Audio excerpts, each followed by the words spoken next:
I have a lingering question for today. It's can a time grapper app replace a real time grapper? Hi, this is Glenn of Raynaxis and welcome to my YouTube channel. Today I'm going to be comparing a real time grapper and two of the most famous time grapper apps out there.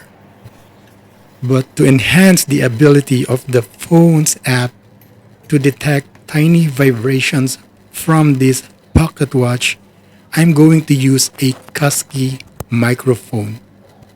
Here's how I set it up. The Kuski microphone is connected to the phone's microphone or USB-C via this USB-C cable, and the app is now showing on the screen. This is the Watch Accuracy Meter app. You can also use this app without an external microphone, and it will also work that way. The difference between using a microphone and not might not be that big, but anyway, we have this mic, so let's make use of it. So right now I'm attaching the pocket watch to the microphone, and I am making sure that the microphone is in the right level. Okay, so right now the watch accuracy meter is already reading the sound coming from the pocket watch.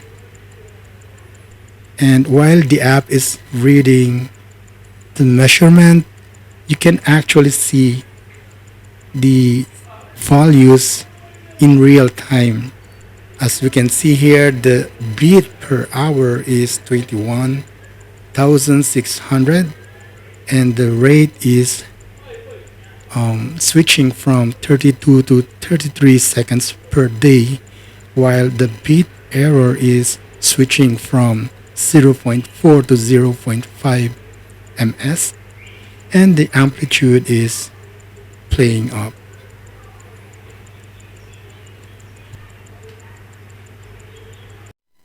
This is the final result for the watch accuracy meter. Let's go ahead and test the other app.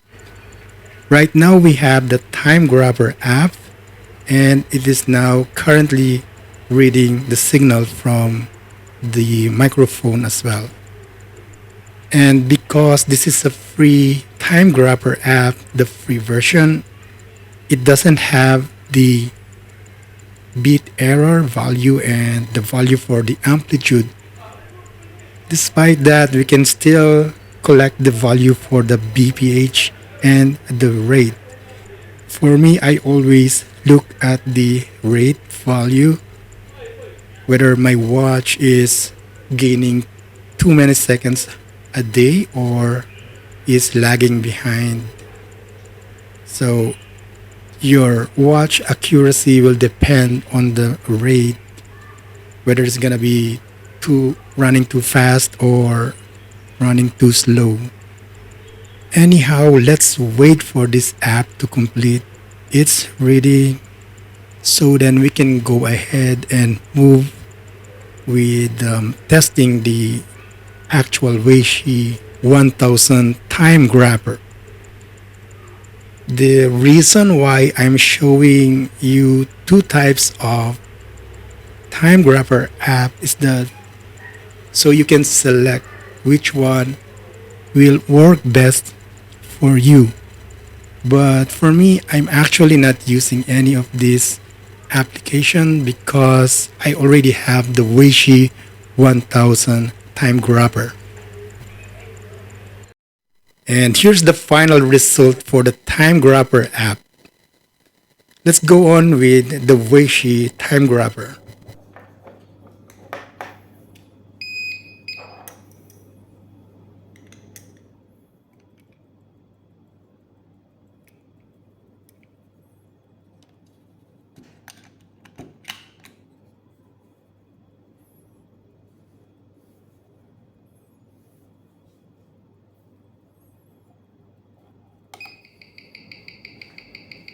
What I like most with the Weishi 1000 Timegrapher is that it is a dedicated machine for evaluating the performance of an automatic watch or any mechanical watch. You can see that the rate is much lower than what the apps are giving, and the bit error is constantly at zero while we are testing my pocket watch.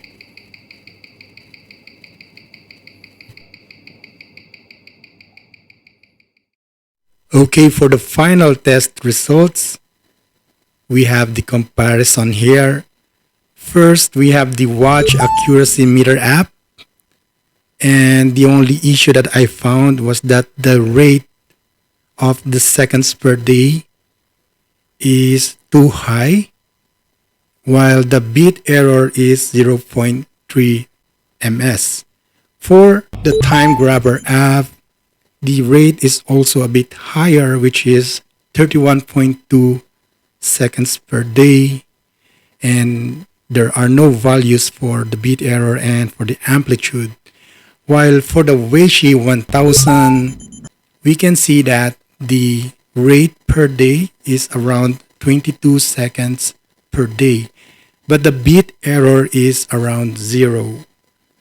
For the amplitude, I wouldn't concern myself much about its value because the readings will always depend on how the watch is positioned, whether it's lying perfectly flat with the dial facing up or the dial facing down or standing on its side.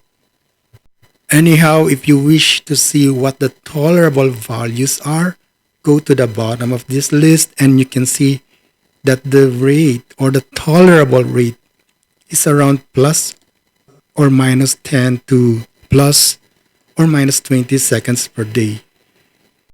Obviously, the two time grabber apps are exaggerating the result for the rate, although they really give a nice result for the bit error and for the BPH.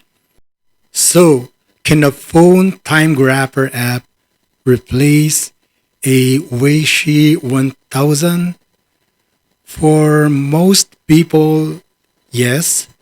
The readings are surprisingly close and they are more than good enough for basic testing and regulation. But if you're a watch repairman or a serious hobbyist who wants the most accurate and consistent results, the Weishi 1000 is still the better choice. It's more accurate, more consistent, and much easier to use. Just place the watch on the microphone, turn it on, and you're ready to go.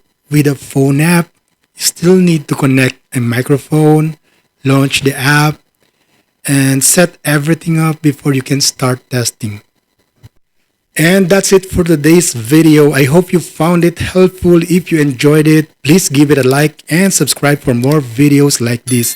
If you have any questions, just leave a comment below. Thanks for watching and I'll see you in the next video. Take care.